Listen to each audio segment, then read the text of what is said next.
Welcome to Kenton's videos. Enjoy the video. In this video, I will show how to make organic chicken broth. First, gather your organic chicken bones, such as carcasses or backs, along with fresh vegetables like carrots, celery, and onions. You'll also need aromatics like bay leaves and peppercorns.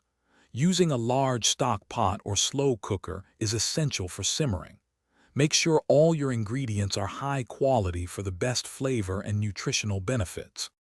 To begin, you can roast your chicken bones at 400 degrees Fahrenheit for about 20 minutes to enhance their flavor. Place the roasted bones and vegetables into your pot. Cover everything with cold water, ensuring it's 2 to 3 inches above the ingredients.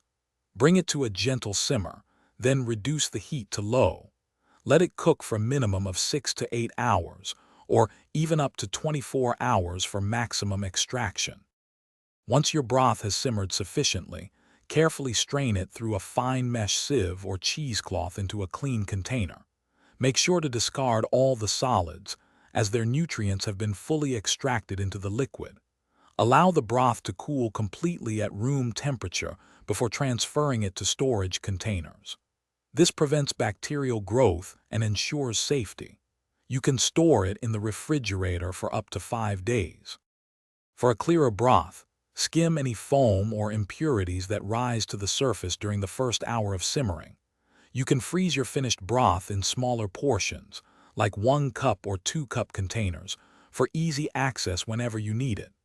This homemade organic chicken broth is perfect for soups, stews, or simply sipping on its own. It's packed with nutrients and flavor. Check the description for a link to the Echo Dot smart speaker and other great deals. Thanks for watching. Consider subscribing if we helped you.